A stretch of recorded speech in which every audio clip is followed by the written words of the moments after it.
Ya, Bismillahirrahmanirrahim. Assalamualaikum warahmatullahi wabarakatuh. Perkenalkan, nama saya Alpina Manora dengan NIM 251111 dari kelas Informatika A. Di sini saya akan mempresentasikan tentang manajemen proses. Yang pertama, pengertian manajemen proses. Manajemen proses adalah salah satu fungsi utama dalam sistem operasi yang bertugas mengatur jalannya proses di dalam komputer. Proses ini dapat diartikan sebagai program yang sedang dieksekusi.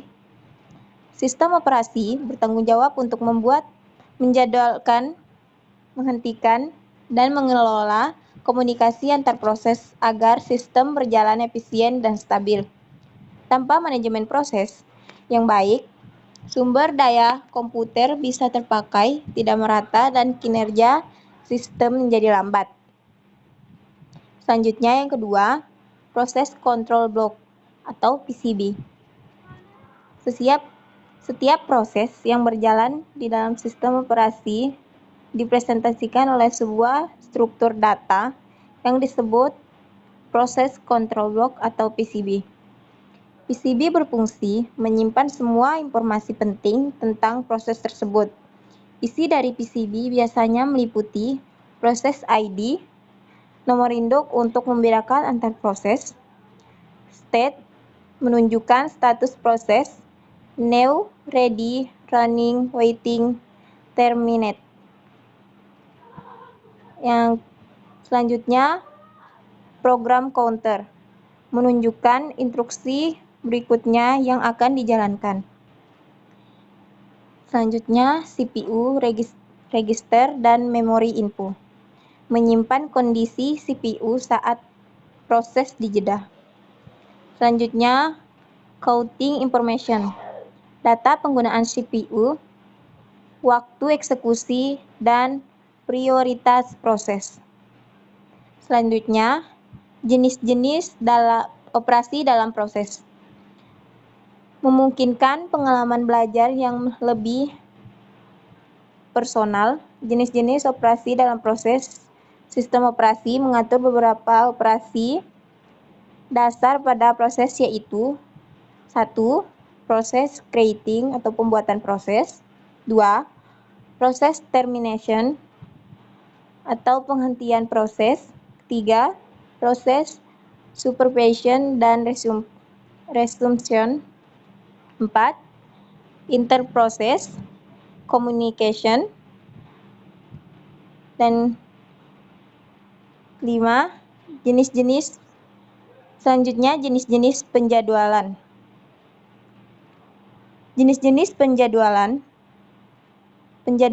proses dilakukan oleh sistem operasi agar CPU dapat digunakan secara efisien.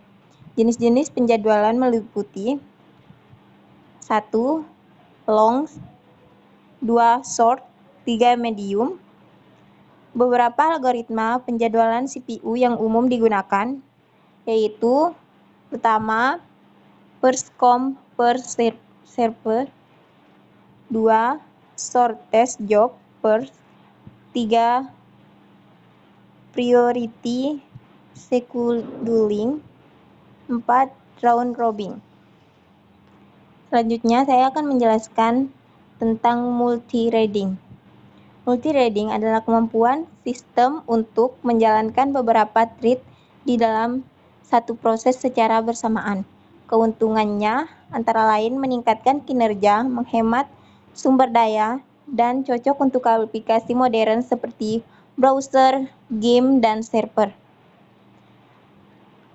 Kesimpulan dari semua tersebut adalah manajemen proses berperan penting dalam sistem operasi untuk memastikan setiap proses dapat berjalan secara efisien, teratur, dan tidak saling mengganggu.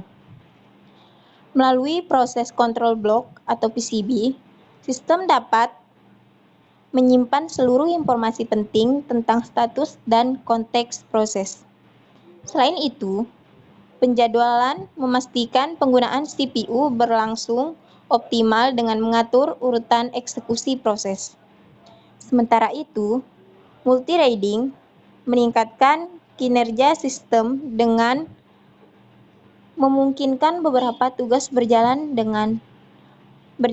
bersamaan dalam satu proses dengan manajemen proses yang baik. Sistem operasi dapat memberikan kinerja yang stabil, efisien, dan responsif bagi pengguna. Sekian presentasi dari saya. Wassalamualaikum warahmatullahi wabarakatuh.